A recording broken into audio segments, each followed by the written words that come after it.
Hey out there, and welcome to today's Search Engine Journal webinar. Hope you're having a great day. We're so excited to have you here with us. And so I am joined by the conductor team today. I've got Shannon Vise, Content Marketing Manager, and Ryan Maloney, their Manager of SEO Success. Shannon, Ryan, thank you both for joining us today. Thank you so much for having us. Yeah, really excited to speak with everyone today. Thanks for taking the time out of your busy schedules, everyone, and I'm really looking forward to the conversation today. Same. So today we are going to be talking about KPIs, metrics, and benchmarks that matter for SEO success this year and as you head into next year. And what I'm really excited about is the conductor is going to share with us their 2023 Organic SEO Industry Benchmarks Report. And this is a first-party report that they put together. This isn't the first year, is it? I think you guys brought this on last year too. Yes, this is our second annual, so very exciting to keep it going. Yeah, love it. Love to see where everybody is from. So whoever is joining us, yeah, drop it in the chat. Let us know where you're hanging out today. I'm going to go over some quick housekeeping and then turn it over to these folks. So if you experience any technical difficulties, use the chat box and let us know. We have Jonathan in the background to help out there. We have closed captioning. It's the little CC in the top right corner. So if that helps you out, give that a little click. And we are going to take Q&A, so questions at the end of the presentation. So if you have questions for Shannon and Ryan, drop those in the chat or in the little Q&A tab. If you put them in the Q&A tab, there's a little published section. And when you see questions that you want answered, give it a little thumbs up. That tells us that it's important to you all, and we will do our best to front load those questions. So if you see something you like, give it a little thumbs up. We're going to answer as many of them as we can at the end of the presentation. After the webinar, you can stick around for a short survey. It takes about 30 seconds, and it just lets us know how you like today's webinar and how we can make them a little more useful for you going forward.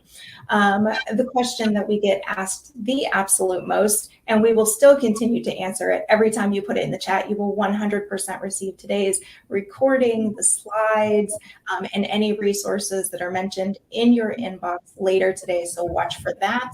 And if you want to share any cool tidbits from today's learning on social, use hashtag SEJ webinars. And with that, I'm out of here. Shannon, Ryan, it's all yours. I'll be back at the end. All right. Thank you so much, Heather. Yeah, awesome. Well, like you said, really excited to speak with everyone today. It looks like from taking a peek at the chat, we got folks checking in from all over. Everywhere from, looks like London, Montreal, a bunch of different spots in the US. So awesome to see folks come together. As part of this Organic SEO Industry Benchmarks Report, our team actually reviewed over 600 enterprise domains. Really here to try and help you understand the best ways to contextualize your data and adapt your digital strategies based on some of these SEO benchmarks. Awesome. All right. Ryan, I don't know if you could maybe perchance grab those headphones. It looks like they might be having some issues hearing you, so we can do a little testing as we go through here. But all right, thank you all for joining us. As Ryan mentioned, very excited to be here. I'm Shannon Vise. I'm the Senior Content Marketing Manager over at Conductor. I have around 7 to 8 years of experience in the kind of content marketing SEO realm. So excited to share these insights with you today. And a quick intro over to my guy, Ryan. Yeah, so threw the headphones on. Shannon, go ahead and throw me a thumbs up if you can hear me. Does it sound a little better, hopefully? Okay, awesome. Yeah, so apologies for those kind of early technical issues. Hopefully we're over that hump and we're on to great success going forward. All right. So thank you so much, Ryan. With that, we will dive right in. Okay, perfect. So First up, why use SEO benchmarks to set objectives? So typically there are 2 types of benchmarks. So you have the benchmarks where you're comparing your current site metrics, like your organic sessions, conversions, and keyword rankings, to your historical metrics, maybe on a yearly, quarterly, or monthly basis. But this really only provides kind of a singular view of your brand's progress. So the second type of SEO benchmarking that we're going to focus on here is comparing your brand against an industry standard. So SEO benchmarking can be very difficult just because getting these benchmarks from, the resources available is very difficult. Some of these stats and data points are hard to come by, but it is a super valuable way to compare your brand to those competitors within the same space in order to fine tune your content strategy, maximize visibility on SERPs, and better understand kind of website traffic trends. So leveraging the benchmarks that we're going to review today will help you understand what's working, what's not. And then we'll take also a quick look at some competitors' digital strategies and highlight which tactics are helping them rise in those rankings. So let's dive right in. Just real quick, as Ryan mentioned, for this, we analyzed 600 enterprise domains, categorized them into 6 core industries. There's a few caveats on why industries were selected, but I don't want to waste any time here, so we'll go ahead and dive right in. But you can find all of that information and details in the downloadable report, which again will be provided in your inbox after this webinar wraps up. So quick stats, we analyzed over 82,000 searches in April 2023 for the SEO and SERP insights. But before we dive into those, let's get started with average organic traffic. So here's a look at the overall average organic website traffic benchmarks for each of those 6 core industries that we focused on. So as you can see, on average, organic search is producing 36% of overall website traffic for these 6 industries. So that really translates to 1 in 3 website visitors coming from organic search to your domain. So that's a really significant amount of potential users, potential customers that you're missing out on if you're not ranking on that first page in Google or whatever search engine you rely on. So why is it that this amount of people is so high? Again, it really comes back to kind of like user experience and trust. Users have come to trust Google. So if they see your domain appearing within those top 10 or on that first page of organic search results, then they're really going to trust that your site provides the best solution for what they're looking for. So really, like I said, it's an ingrained user behavior at this point. Okay, so now we'll get into a traffic breakdown for a few of these industries to better understand kind of their average traffic benchmarks and what could be playing a role in the disparity you'll see between some sub-industries. So up first is healthcare. And yes, we will get into some result type insights later on in this call, so stay tuned. So go ahead, Ryan, take us away. Yeah, so I'll try and speak up and as clearly as possible. Know that there's some potential audio issues, so apologies for that. The first industry we're taking a look at here is healthcare. So shout out to all our healthcare people on the call. We can see that figure of 39%. Really interesting when we start to break into some of these different sub-industries. We see biotech and pharma at 41%, healthcare providers at 36%, and then that medical sub-industry at 39%. That average organic traffic value for healthcare at 3.2 million, definitely something that catches our eyes. Starting to take a look at the sub-industry breakdown though, and wondering what are some different ways we can look to increase traffic within this industry. From working with a lot of different kind of teams in the medical and healthcare space, a key piece here is informational searches. So building a content strategy centered around defining things like medical terms, conditions, medications, new research findings, all other kinds of common healthcare coverage questions. Think about like glossary style content can be a really valuable driver for organic traffic that can produce sustainable and long-term ROI. Thinking of like evergreen content value that you have on your site. Obviously, you still need to refresh it, but it can kind of provide like a continuous source of organic and informational traffic over to the site. So yeah, with that one, we can go ahead and jump into it and take a look at branded versus non-branded organic benchmarks for healthcare. Really interesting here to see that medical broken out down there. A lot of opportunity jumping out in the non-branded space with 82%. Definitely something that really jumps out to me here when thinking about like the average branded organic traffic benchmark at 43%. Significantly different than what we're seeing for the medical sub-industry here. But a really kind of closer look, it's a pretty relatively even split for the biotech and pharma industries. where there's some definitely well-known brand names that folks are just going to input with their query around what they're looking to find out here. Definitely a little bit more of an equal split on the informational navigational searches, as users are often looking for recent developments and things like experimental treatments. Really interesting to see there's a drastic uptick in non-branded organic traffic for the medical sub-industry, but you may be sitting here wondering why. This category is kind of made up of hospitals, labs, urgent care centers. A lot of times these searches are primarily informational for this specific sub-industry. People are really just looking to get the facts. Forward-thinking brands in this sub-industry are going to capitalize on this through the glossary-style content, the evergreen content that we spoke to earlier. That's going to cover a pretty expansive list of informational queries or topics that are relevant to their business and can really meet those searchers where they're at with dedicated landing pages that speak exactly to the topics they're searching. The next one we're going to take a look at here is some retail insights. So organic benchmark for retail at 32%, and taking a look at some of the different sub-industries here now. It's not surprising to see lower than average benchmarks for the retail industry, given how much real estate sponsored posts. Think about all the different kind of ways you're served, like paid or sponsored posts. They take up a ton of space on Google's first page, thinking like apparel, consumer electronics, and especially like those health and beauty searches. But hey, despite having lower overall organic traffic, the average organic traffic value sits at an astounding 21.8 million, which is going to be the highest of any industry within this report from the ones we took a look at. The cost estimate really speaks to the highly competitive CPC for retail keywords. For any folks that are a bit, kind of involved in that side of the house too, I'm sure you can attest to that. Retailers can definitely look to reduce paid spend and increase organic traffic by investing in innovative content strategies. One of Shannon and my favorite that we like to talk about, one missed opportunity for a lot of different apparel sites out there over the past few months and so far this year.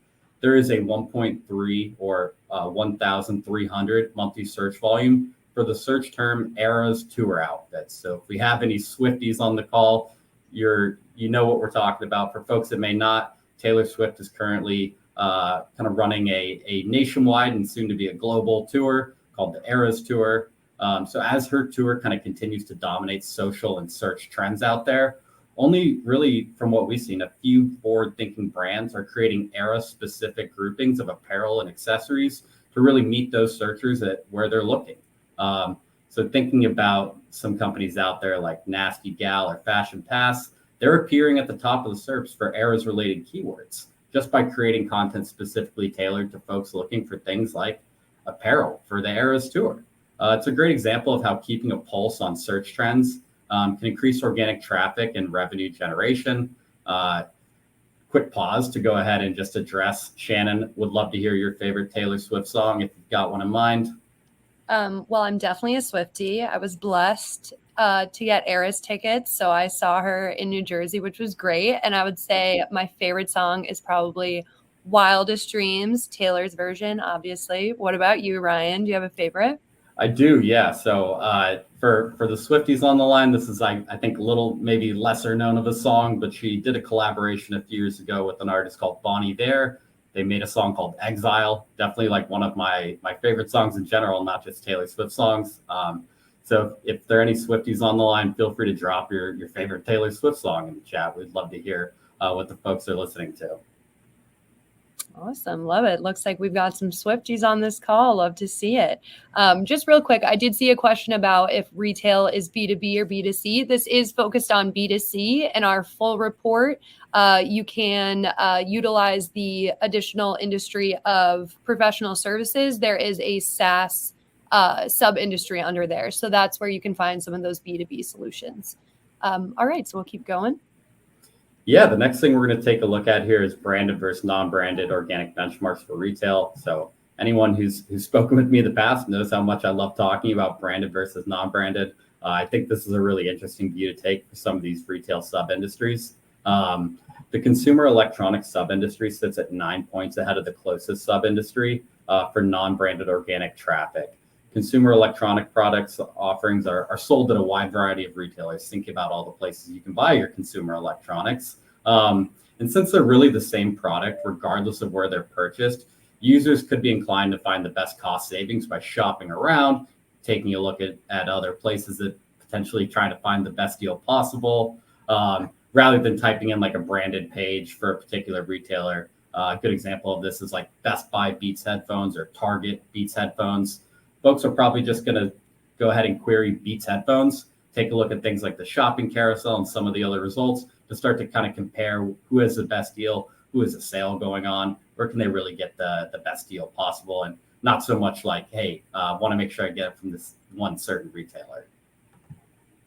Awesome. Awesome, Ryan. Thank you so much. And just to note, we do have further industry breakdowns available in our report. So again, that will be accessible to you following this webinar. So if you're looking for any industries we didn't cover, those 6 core industries are all included in that report. All right, so jumping into our SEO and SERP insights. So just a reminder, we analyzed 82,000 searches to identify these insights and figure out the top content providers in the month of April 2023. So let's dig in here. Okay, so first things we did was analyze the prevalence of rich search result types for each primary industry within our platform conductor to identify the top 3 most prevalent for these industries. So the reason this is important is understanding which search result types appear most often for your industry can be one of the best ways to inform your content strategy and gauge if you're providing the best information in the right format for your target audience to secure these result types. So as you can see, if you take a look through this list, the fact that people also ask is the #1 rich search result type appearing most often across all 6 of these industries should definitely not be taken lightly.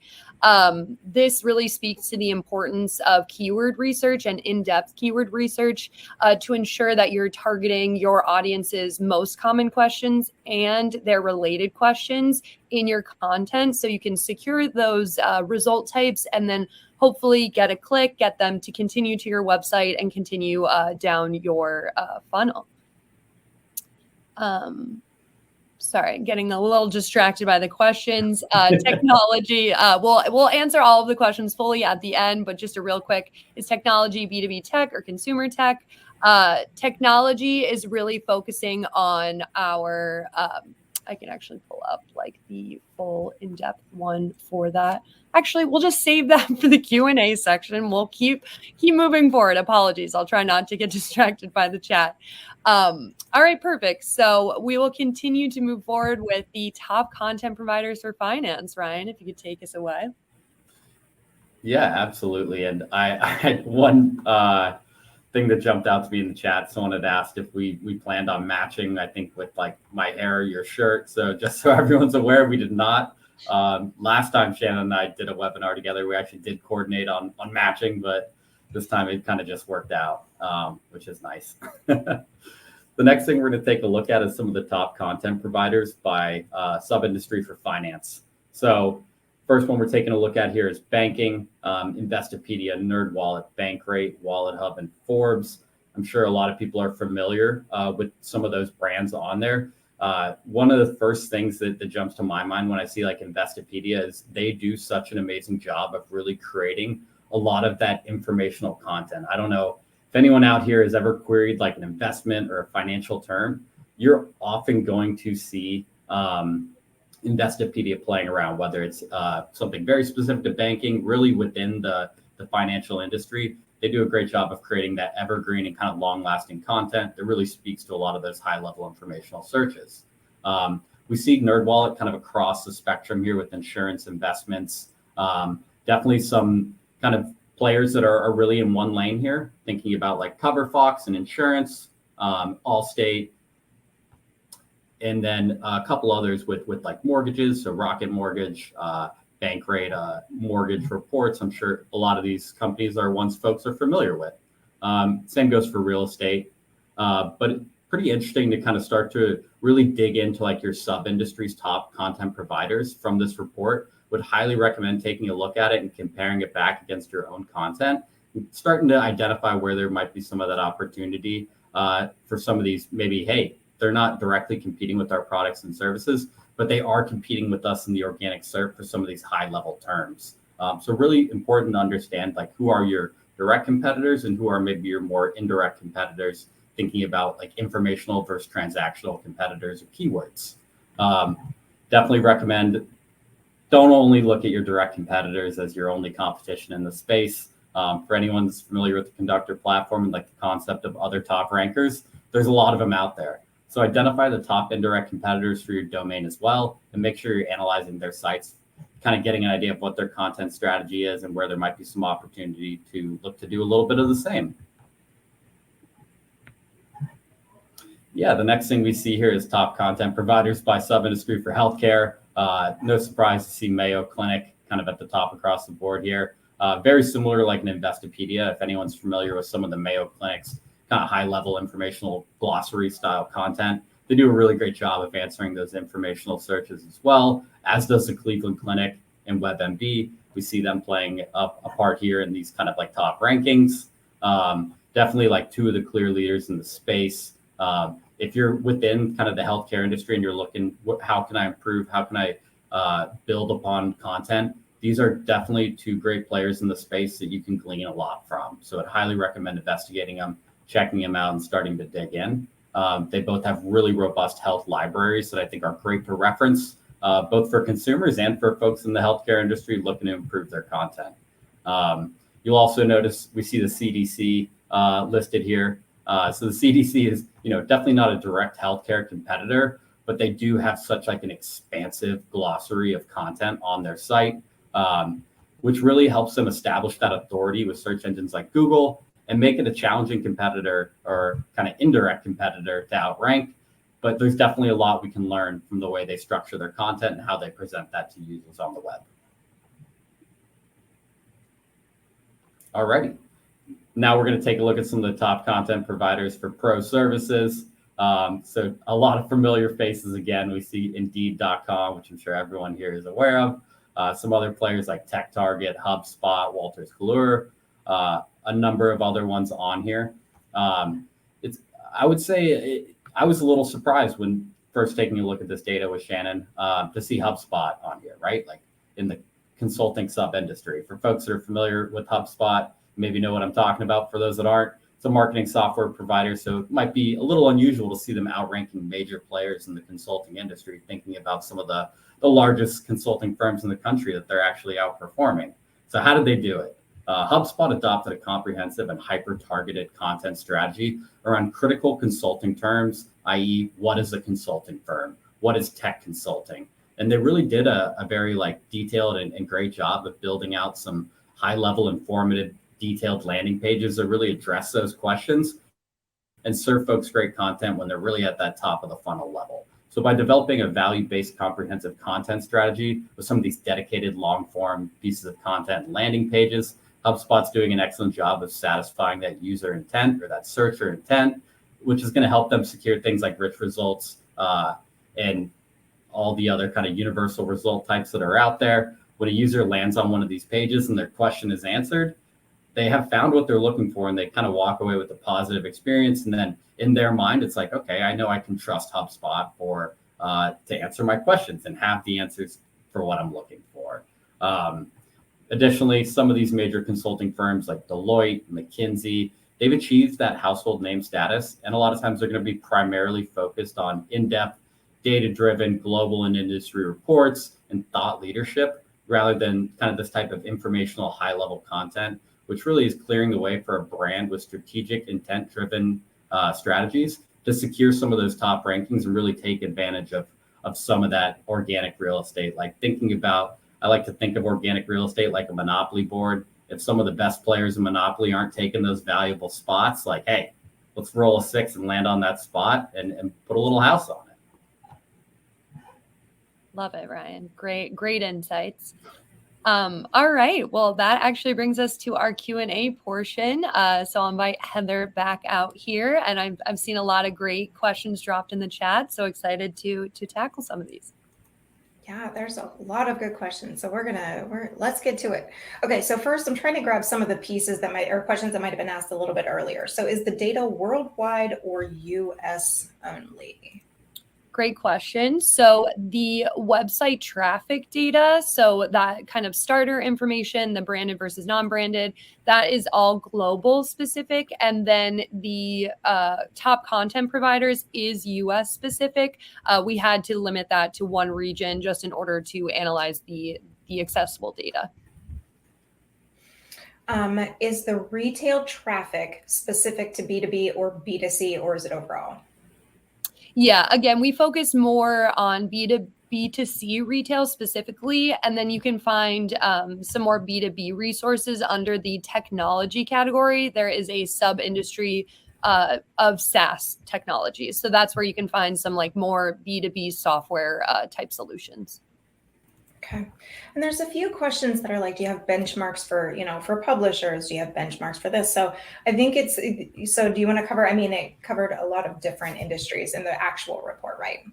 Yes, correct. So the 6 core industries that we focus on in the report are, and we just went through a few of them on this call, are finance, healthcare, retail, technology, travel and hospitality, and professional services. If there's an industry not included in that grouping that you would love to see in our 2024 report next year, we are open to feedback. So definitely let us know. Perfect. All right. Well, Rusty asks, do we know the percentage of informational intent searches that drive traffic when compared to other intent signals like navigational or commercial? So if you go under the Q&A and under the Publish tab, it's the very first one, scroll all the way up at the top. Maybe a little too technical. Go ahead, yes. So sorry. So for this report, we didn't segment out the keywords based on that grouping, but that's a great idea potential for our 2024 report. We pulled the keywords and the searches that had the most monthly search volume behind them for each industry, along with some insights from our customers that operate in these industries of the core keywords that we're seeing drive a lot of results in their strategies. So Naaman is asking, what is the best KPI? And this is hard because the answer is, it depends on what you're doing and everything. But, maybe what are some of the best KPIs that they should be creating in GA4 since some of the features aren't available as they were in the older version UA? Yeah, I think that's a really great question. You want to take a look at what your business was doing on the universal analytics setup you had potentially before. Identify what are those really like critical or key KPIs. And then from reviewing the set that Google has provided us for available metrics with GA4, try to start to kind of like string plot, like what is going to provide us with the nearest term metric that relates back to what was previously the most important for our business. But certainly that's a challenge that I think a lot of people across every industry are facing right now. I can attest to many of the folks I work with. It's been a little bit of a headache with the shift to GA4. I'm sure many people on the call would agree with that. So definitely want to make sure you're taking the time to identify the metrics that matter the most to your business and how can we kind of translate those over into our new analytics setup. Yes, and just a quick note, we do have a detailed resource on the Conductor website. No download needed. It's on our blog. It kind of provides an in-depth GA to GA4, what you need to know, what to focus on, which can be very beneficial. So definitely check that out. Perfect. Okay, so Justin is asking, curious what you meant by glossary style content. Yeah, that's a great question. For some great references, I know we had shared some on there like Investopedia. We talked about HubSpot. So I would definitely enter in some of the most high value informational searches that are important to your business and take a look at who are some of those folks that continue to show up. A lot of times it's going to be websites and companies that you're like, hey, this is not a direct competitor of mine. How are they doing so well at showing up for these really high level informational searches? Start to browse through their content. Oftentimes, a lot of those folks are going to have that glossary style content where it's kind of just explanations to what things mean. it'll feel a little bit like a dictionary.com. Like they have a list of important terms to the industry, and then they have like a little dedicated landing page for it that really helps you understand exactly what it's talking about, answers those kind of most frequently asked questions around it, and can provide you with other resources that you can kind of continue your learning on about it. Yeah, great answer, Ryan. And just to add to that, provide some context, a glossary style kind of content strategy is definitely something we've gone back and forth on considering at Conductor. Due to kind of like bandwidth limitations and other reasoning, we haven't implemented it yet, but we've seen among our competitors, like, I won't throw any names out there, but there's some competitors out there. They do utilize glossary style content, and it performs very well, drives a lot of traffic to their website. It's a great play for kind of brand awareness, and it might not necessarily translate to conversions depending on what your industry is, what your service is. But it is a great way to become an expert and establish yourself as an expert on the topic in the eyes of the audience. So definitely something to consider. Again, like Ryan mentioned, there's some examples. You could navigate to Mayo Clinic and kind of check out their glossary of different medical procedures, illnesses, and that's just one example for the healthcare industry, but you would be able to find similar examples across all industries for the most part. So Raul asks, how does it benefit a brand when they create content that's outside of their niche, like HubSpot creating content and consulting? Oh, go ahead, Ryan.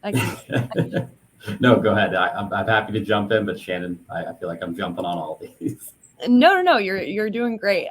So again, it depends on what your kind of primary objective or goal is. So depending on what their objective may be, it might be different than kind of the assumption that I'm making, but it is a great way to establish yourself as a reliable expert, as a resource for accurate information. So although HubSpot doesn't necessarily provide tech consulting, what they do provide is consulting on their platform, which can be viewed as like a technology platform. So it is a form of tech consulting. So while some of the intent of users looking for that definition might not be looking for tech consulting support on HubSpot, it still provides an opportunity for them to get individuals on their website page, learning more about their brand and potentially converting on another piece of content, a demo or something like that later on. So while it might not apply directly to your niche, it can apply to a people also ask question that's related to your topic or something like that, which can get more people to your site. But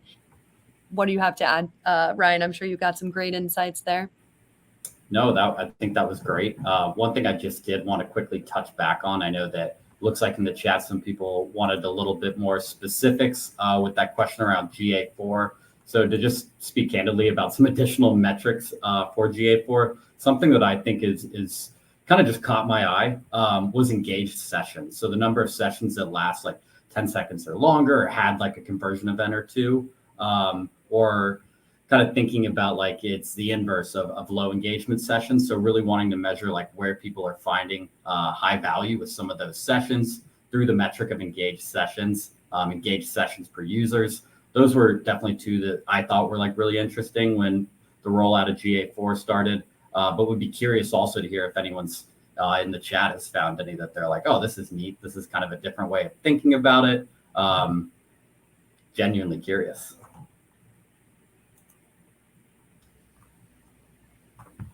All right. Well, while we're waiting for folks to chime in, I'm sorry I lost my place because I was looking at the chat too because everybody's putting stuff in there. Okay. So let's see. Question from Adam. Are the 30 new attributes in the Google Merchant Center affecting any of the benchmarks or the KPIs that y'all are seeing?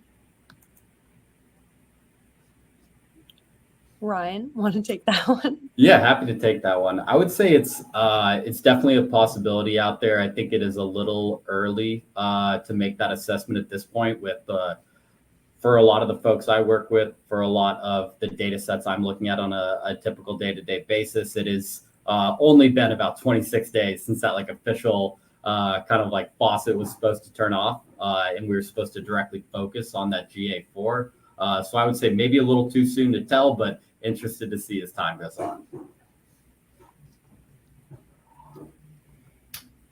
Okay, let's see. Some of these are very technical, and I'm trying to stay. So, let's see. I am sorry, guys. Let's see. Home. I'm looking through a lot of questions that are like, did you have, stats on this industry or this one? We answered the worldwide one. So when you say the search value in health is 20 million, what does that mean? Is that an average value of how much the brand website can save, or was that the overall, industry revenue? Yeah, so I can speak to that one. So the organic search value really speaks to if they weren't, instead of having those ranks on organic content, it's if instead you paid for all of that via paid search, like bidding on those keywords in paid search, this is the comparable value. So basically it's like your organic content is saving you $3.2 million in what you would spend with paid campaigns to get that same value, to get the same number of clicks and conversions and all of that. And that is based on the current bidding numbers, again, of April 2023 searches. So just some details there. So this is a question from Allie, and we've seen this, so without getting into like the specifics, but if a company is only focusing on the paid side, how can they start optimizing for SEO, and maybe where can they start? We see this a lot, right? A lot of people putting money into paid because it's easier to show that ROI. So if you're looking to make this, not make the switch, but add SEO as a more focal point, what are good places for some of those more paid sites to start? Yeah, my recommendation would be to kind of just start small, even if you can't do much.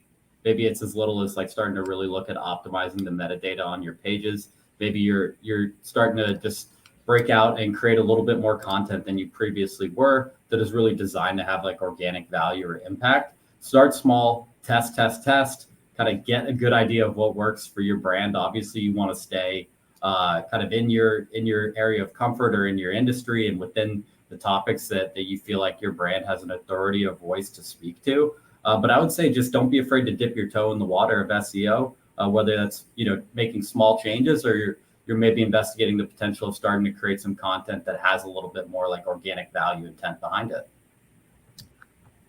I agree for sure. Yeah. Again, not to plug our resources on our website too much, but we definitely have some great guides about how both SEO and paid teams can really come together and leverage insights from both sides of the spectrum to maximize results and save money on your paid campaigns.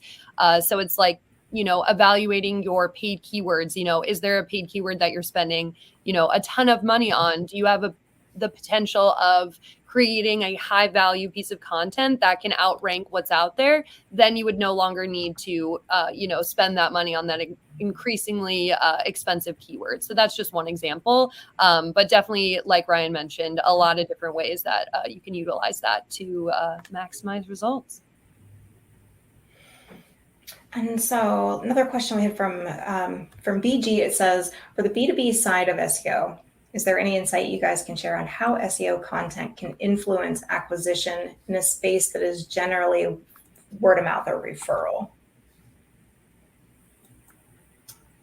Yeah, that's a great question. Would love if you could share a little follow-up, a little bit more about maybe the industry or just a little bit more specifics there. I think it could definitely depend on what we're talking about here. Mm-hmm. And so we'll see if they chime in with that. So let's see. Okay, so this is a little more technical, but local SEO is crucial for attracting customers to a physical location.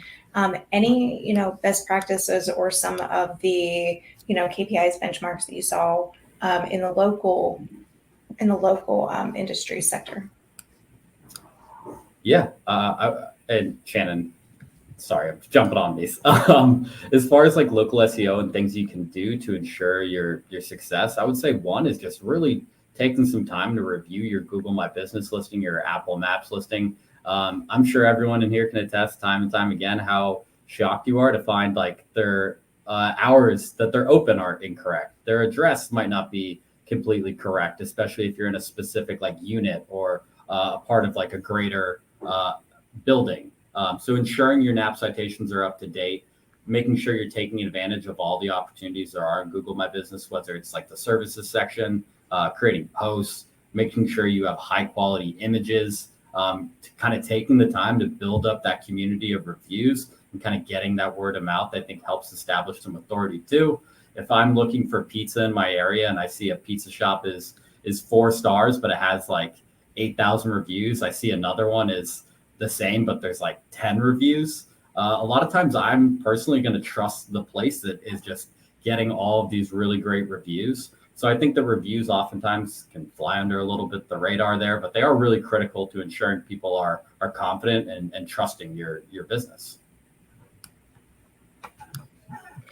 This is a good question from Katie. She asks, what data went into the 3.2 million organic search value for healthcare?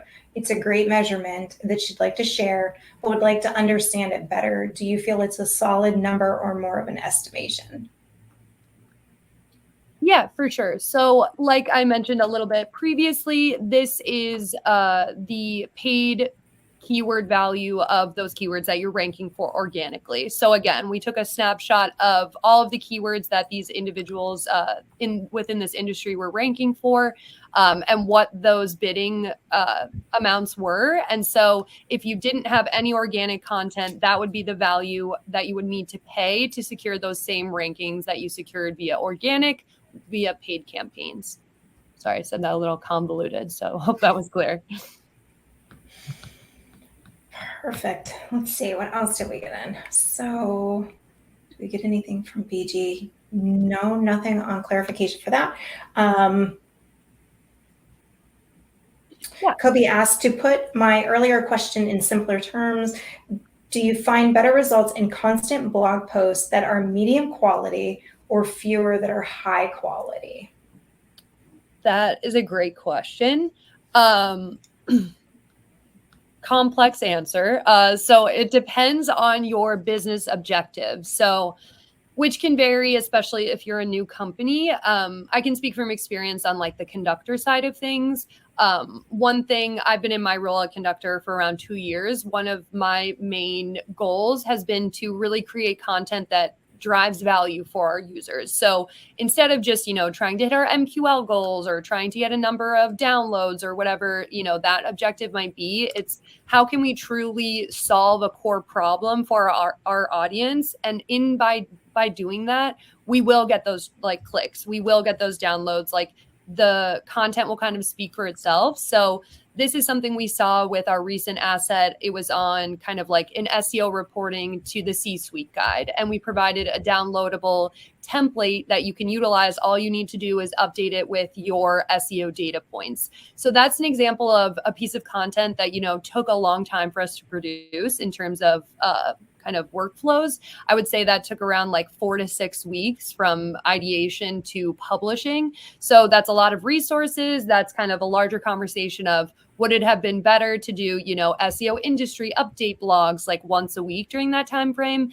And I think our findings have shown that no, that was the right move, the right strategy for us, because we've gotten so much feedback from users, from downloaders about the effectiveness of that template, how valuable it is, how they haven't been able to find something else similar to that online. So I think that really speaks to the importance of prioritizing value in your content. I would say a best practice to go by is it's always quality over quantity. I think the one exception to that is the glossary style content we were discussing earlier. That is like a very kind of, you can cover a lot of different content within kind of that one campaign. So that is an easy way to get a lot of content out there and to climb rankings relatively faster than, some other topics might be. Again, long-winded answer there. So anything to add, Ryan? Nope. I think that was great. Okay, awesome. So, not surprised that we have an AI related question. So Micah is asking, are you seeing any changes with keywords and AI becoming more popular with writing and Google filtering? Yeah, that's a great question. I mean, the rise of AI and its kind of impact and potential impacts on organic search and the SEO industry in general, I think could be an entire another webinar. So maybe you'll see the three of us back here in the future for just that. And I'm sure SEJ has some upcoming content and has put out some content around that. I think it may be a little early to tell. I'm definitely seeing more and more AI generated content within the SERPs and just like in my day-to-day life as a searcher and as a user. It's going to be interesting, I think, to really watch how things unfold over the next 6 months and the next year with the amount of content that's currently being created through like AI methodologies. Really interested. Don't know that I have like the best answer for this right now, but I can tell you I am also like very interested to kind of see how things unfold in the near future. I think we all are. And Adam Manning says, and the proliferation of plugins and hundreds and counting. Absolutely. All right. So with that, I think we've gotten through most of the questions related to, the research itself. Some of the other questions are a little more technical, and we're going to send those over to the Conductor team, and they can push through those. They'll get back to you all. Crystalline did have a question for Ryan about the taco recipe. Oh. So, always happy to share food here at SEJ, but with that, I want to give everybody a big thanks for joining us, for sticking around, for participating and engaging with us. And big thanks to Shannon and Ryan for sharing all of your information with us. So yeah, before we let you off of the hook, tell the people where to find you. Awesome. Yeah, you can find me on LinkedIn, Shannon Buys. So feel free to drop a message to me there and I'll get back to you. Yeah, same goes for me. Ryan Maloney at maybe Ryan Maloney Conductor on LinkedIn. Shouldn't be too hard to find. I would say go ahead and shoot me a connect if you're interested in kind of digging into any of your questions you asked. Maybe you want to kind of discuss it a little more in depth or want a more direct answer to your example. Happy to provide that. So feel free to reach out via LinkedIn. But want to thank everyone again for taking the time out of your busy schedules to hang out with us this afternoon. Yes, yeah. Thank you all. Same. And I did drop a link to the GA4 resource that Shannon mentioned. So I put that in the chat. We'll make sure that gets sent in your email as well in the recap. So yeah, thanks everybody. Join us for the next SEJ webinar. And if you don't subscribe, go to searchenginejournal.com/subscribe so that you know when the next one is coming. And with that, hope everybody has a great day. We'll see you on the next one. Thanks. Bye.